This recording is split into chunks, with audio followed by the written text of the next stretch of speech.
Welcome back to Series 10 Reviews. Okay, I'll stop now. Well then, Empress of Mars. I thought this one was pretty good.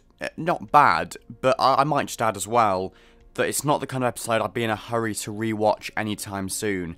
But actually, having said that, I did end up rewatching it last night with my dad, who didn't see it live, so because of circumstance, I have actually seen it again. But it's not the kind of episode that I would independently go out and rewatch, I think. It just didn't really have that kind of event feel to it, in my opinion. It was a bit of a filler, in a way, because to put it lightly, it wasn't really too groundbreaking or extraordinary. It didn't really show us anything that we hadn't seen in Doctor Who before.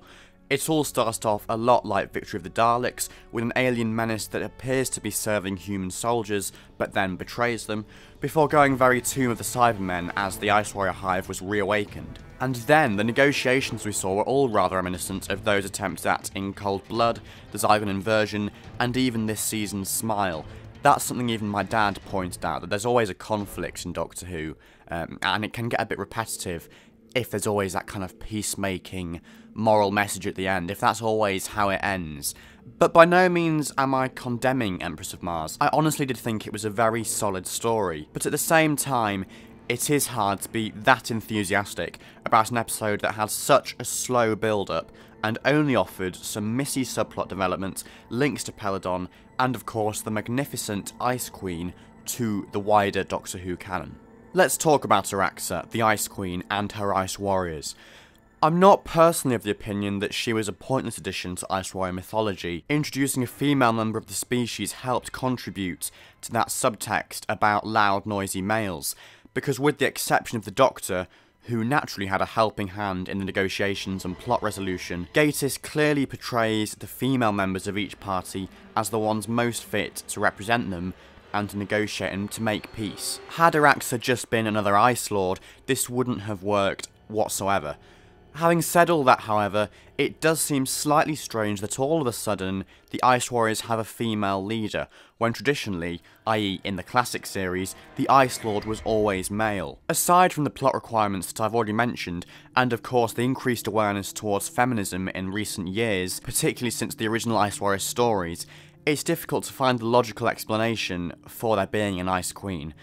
But hey, I can put up with that, it's no big deal, really. Despite the whole farce essentially being a rehash of that fundamental sit-down and talk debate that all confrontations in Doctor Who lead to, as I've already mentioned, I did enjoy the Victorian soldier element. I thought they were written especially well, true to their era.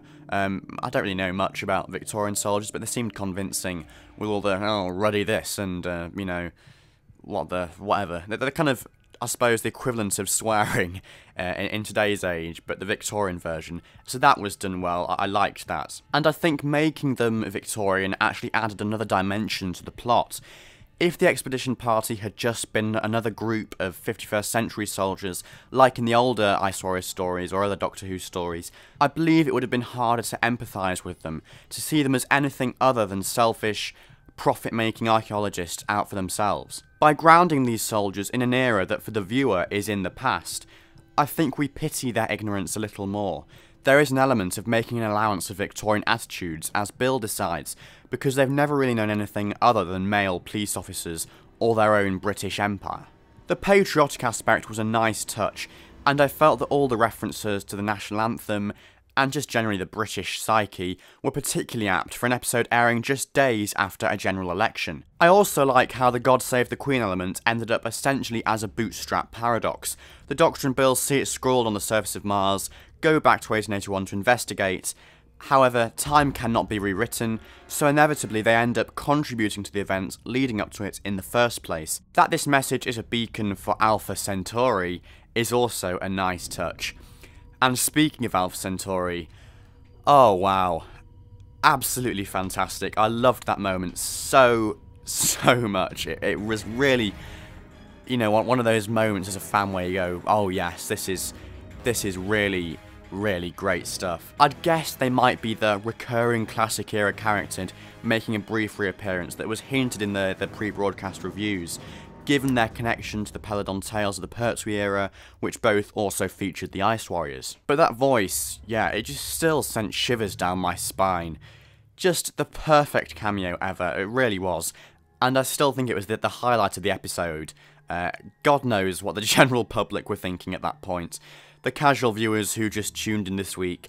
But like Bill, I'm pretty sure they can make allowances for us as Doctor Who fans getting really excited about a little cameo reappearance. And I'm now even more pleased with myself for watching The Curse of Peladon and The Monster of Peladon in the run-up to this story, so I could go into Empress of Mars having seen every single Ice Warrior story so far, with that context and knowledge and backstory, and that definitely made this viewing experience of this week's episode more rewarding. In fact, that reminds me, I only have another fortnight to rewatch The 10th Planet ahead of the Series 10 finale.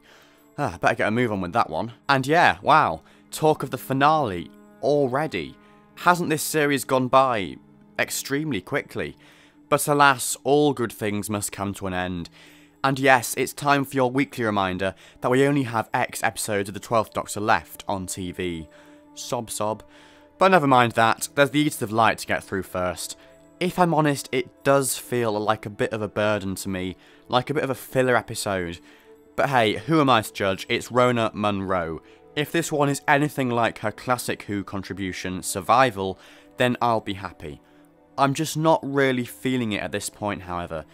But hopefully I'll get more excited by the pre-broadcast reviews and promotional material and images and trailers, all that, throughout this week. But yes, here's hoping that we don't go by another week with another incidental episode that is nice enough as a standalone entity, but has no real consequences for either the viewer or the Doctor Who canon in the long term. And that's pretty much how I'd sum up Empress of Mars. I don't want to be too harsh, too negative. It was a very entertaining episode. Definitely back up to the standard of the first kind of 7 episodes, because last week, as you'll know if you've seen my review of last week, The Lie of the Land, that was my personal weak point in the series. It kind of fell a bit flat there. But even that episode wasn't awful, and this was better than it, and you know, but back up to the same sort of quality as the kind of more adventurous tales that we got at the start of the series, like Thin Ice or Smile or Knock Knock. So by no means a bad episode, even though it wasn't too groundbreaking. It was still very good, very enjoyable, and yeah, it did the job for a Saturday night, bit of entertainment, an episode of Doctor Who. It worked well. So, that's another Series 10 review done and dusted. Be sure to leave your thoughts on Empress of Mars in the comments section below. I'll see you next week to examine the Eaters of Light. Until then, bye for now.